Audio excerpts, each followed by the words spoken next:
Nous ne sommes nullement reliés à l'Église méthodique et faisons cette vidéo dans le seul but d'informer et d'éduquer.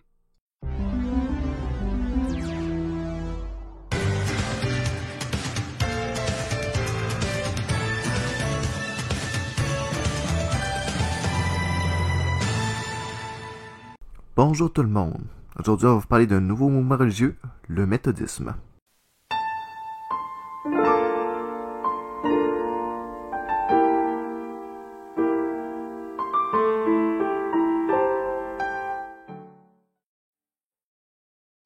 Le méthodisme est un nouveau mouvement religieux protestantiste qui n'a pas de siège social à proprement parler et qui comporte près de 4,5 millions de croyants. Ce mouvement est présent dans presque tous les pays, mais surtout en Grande-Bretagne, en France et en Amérique du Nord. Le nom méthodisme vient du mot méthode, puisque son fondateur prétend avoir trouvé une méthode de communiquer avec le divin, de prier. Le méthodisme provient d'un mouvement protestantisme anglican et a été fondé lors du 18e siècle par George Whitefield et John Wesley. Deux prêtres au protestantisme britanniques qui souhaitaient se séparer de l'emprise de l'Église anglicane, qui, selon eux, n'encourageaient pas assez l'expérience religieuse personnelle que les deux hommes ont vécue lors de l'une de leurs excursions aux États-Unis, où ils ont tous deux fait face à la mort. Ce mouvement s'est par la suite répandu dans des quartiers ouvriers pauvres où l'argent que l'Église méthodiste ramassait servait à construire des infrastructures comme des écoles et des centres communautaires pour aider ceux dans le besoin. C'est cette générosité de la part de ses fondateurs qui attirèrent plusieurs nouveaux membres, qui contribua à encore augmenter le nombre de méthodistes et l'expansion vers chaque coin du monde. Au niveau des croyances, ce mouvement est très semblable au protestantisme. Pour les méthodistes, la seule vérité est la Bible et le principal symbole du mouvement est la croix. Cependant, un autre symbole important pour les méthodistes est le Gwenappit, où les premières rencontres méthodistes se sont tenues. Les croyances sont, pour la grande majorité, les mêmes que l'Église protestantiste, à l'exception que les méthodistes privilégient l'expérience religieuse personnelle et que chaque croyant est égal, qu'aucun individu ne doit contrôler la religion. Les rites et fêtes aussi sont très semblables au protestantisme.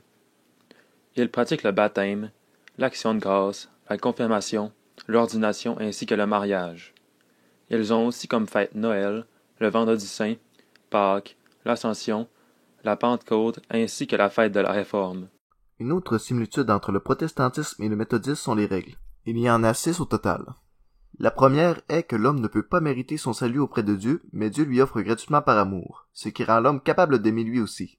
Ainsi, la valeur d'une personne ne dépend que de l'amour de Dieu et non pas de ses qualités, ni de son mérite, ni de son statut social.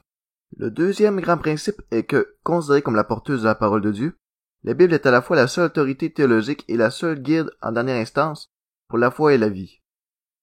Elle est éclairée entre autres par la prédication des ministères appelés par l'Église et formée par elle, mais essentiellement par le Saint-Esprit, à travers des témoignages humains qu'elle transmet. Elle dessine des principes de vie à partir desquels s'exerce une responsabilité personnelle de chacun. Le troisième grand principe est que Jésus-Christ est le seul intermédiaire entre Dieu et l'humanité. Le quatrième grand principe est qu'il n'y a Dieu qui soit sacré, divin ou absolu.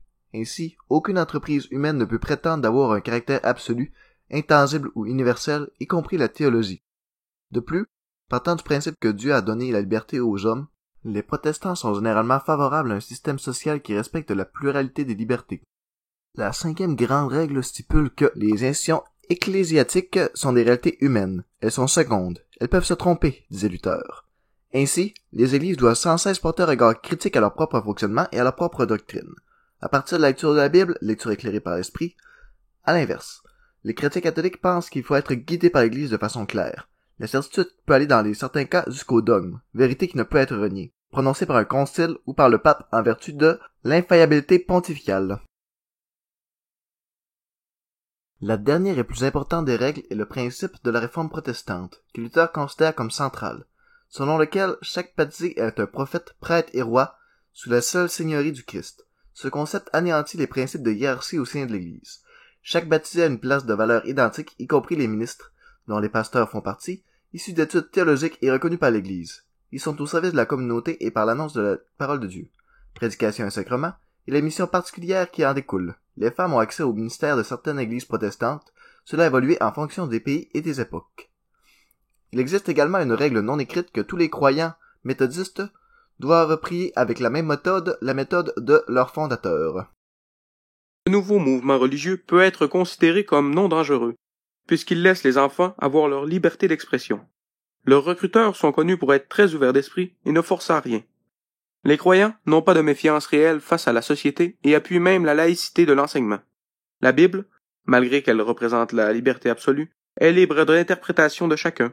Ce mouvement ne force pas ses croyants dans des situations sexuelles et prône même l'égalité des hommes et des femmes. Toutes leurs croyances sont disponibles à l'accès de tous sur Internet. Le don est favorisé, mais non obligatoire. Ils ne souhaitent pas prendre le contrôle de quoi que ce soit, et elles laissent chaque adepte faire ses choix de vie librement, le guidant seulement vers un état d'éveil sur le divin, et ne cherchant pas à le contrôler. Comme un ex-croyant anonyme l'explique d'ailleurs si bien, mes 12 années dans le cœur du méthodisme m'ont beaucoup aidé. J'ai trouvé la paix d'esprit que j'avais besoin au travers des autres croyants qui m'ont accepté comme fils et qui m'ont aidé à passer au travers de cette phase de questionnement à laquelle je faisais face à l'époque. Ils m'ont accepté dans leur famille et m'ont traité comme leur égaux. Cette expérience a été très constructive et aidante pour moi.